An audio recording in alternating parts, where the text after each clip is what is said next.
जय मसीह की। बहुत बार हम प्रार्थना के अंत में आमीन बोलते हैं, कलीसिया में बोलते हैं, सभाओं में बोलते हैं या जब कोई वचन बोलते हैं, सुनते हैं, तब भी हम बोलते हैं आमीन।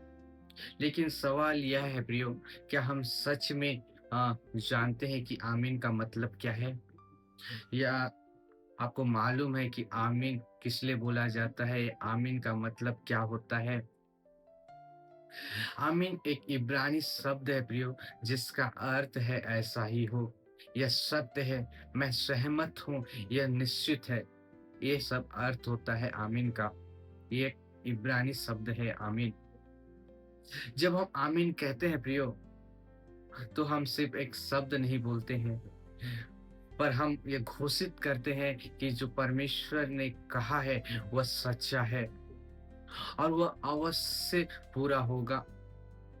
बाइबल में भी हम देखते हैं, बाइबल में कई बार लोग परमेश्वर के वचन को सुन करके आमीन कहते हैं।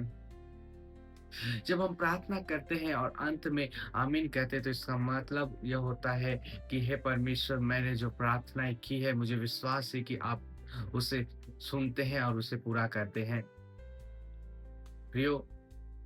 लेकिन यहाँ एक गहरी सच्चाई भी है प्रियो। कई लोग मुंह से तो कहते हैं, पर मुंह से तो आमीन कहते हैं, पर दिल से विश्वास नहीं करते।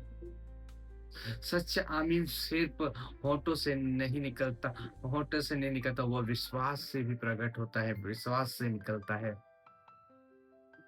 जब कलीसिया में कोई परमेश्वर के वचन को सुनाता है और कहते हैं आमीन, तो हम यह कह रहे होते हैं कि यह सत्य वचन है। मैं इसे अपने जीवन में स्वीकार करता हूँ और मैं इसके अनुसार चलना चाहता हूँ। याद रखिए, आमीन सिर्फ एक धार्मिक शब्द नहीं है, यह विश्वास की एक मुहर है। जब परमेश्वर वादा करता है कि मैं तुम्हें कभी नहीं छोड़ूंगा और हम कहते हैं आमीन, तो हम उस वादे को अपने जीवन में क्या करते हैं? स्वीकार करते हैं।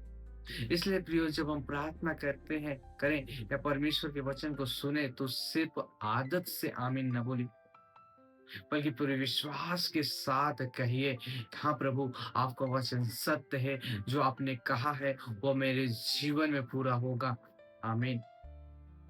और जब ऐसा विश्वास से कहा जाता है, तो आमीन सिर्फ एक शब्द नहीं रह जाता, वह विश्वास की घोषणा बन जाता है। हालेलुया। इसलिए आमीन शब्द का जब आप बोलते हैं आमीन, तो पूरे विश्वास के साथ कहिए। तो इस वचन के द्वारा आपको ब्लेस करें।